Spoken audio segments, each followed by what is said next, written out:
Your Excellencies, ladies and gentlemen, I would like to extend my appreciation to Sweden and Switzerland and the United Nations for organizing this event and allowing the space to share the perspective of Yemeni civil society organizations.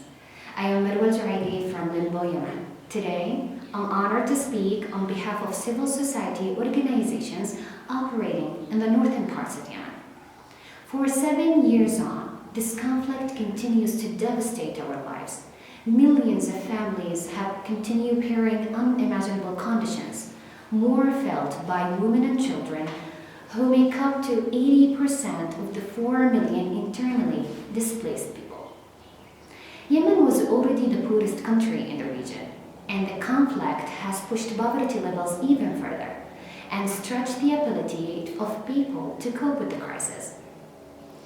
Destitution is dominant in Yemen as the economy deteriorates, disrupting lives and obstructing access to services. While over half of the families in Yemen have lost their source of income since 2015, rounds of currency devaluation and fuel crisis have increased prices of commodities essential for survival. Your funds have been vital for the continuation of life-saving aid to affected communities through the past 7 years and preventing spots of famine from surfacing. As civil society organizations working in Yemen, we were able to deliver life-saving aid to the most vulnerable communities despite the challenging context, only because of your support. We appeal to you, our donors, to urgently mobilize additional funds to address the increasing needs on the ground and sustain life-saving interventions.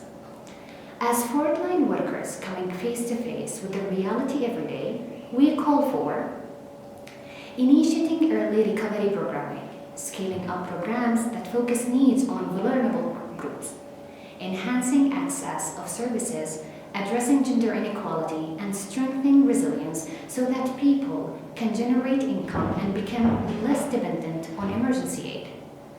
Making funds available for specialized protection and psychosocial support programs, as well as initiating programs to strengthen the social fabric. Increasing peace-building programs, investing in empowering civil society organizations, and thus creating a strong foundation for peace initiatives. And most importantly, supporting women across all sectors. Local actors, of particularly women-led local actors, must be supported and be represented in the coordination mechanisms and decision-making platforms. Supporting safety and security of frontline workers as duty of all humanitarian actors. The grand bargain is considered as a great opportunity for all the humanitarian actors to jointly improve the quality of the humanitarian system and assistance efficiently via supporting localized humanitarian response. We therefore underline the need for prioritizing Yemeni civil society organizations for humanitarian funding across all sectors. According to the WFP, 50% of the wheat is imported from Ukraine and Russia.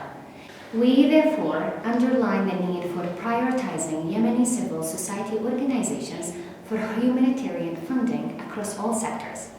According to the WFP, 50% of the wheat is imported from Ukraine and Russia. There is a need to think about the implications of the ongoing war between the two countries on food security in Yemen. Yemen is already having high food insecurity, and slightest shock will prove to be highly disastrous for the country. Yemenis need your help more than ever, and they need it now. Thank you for listening.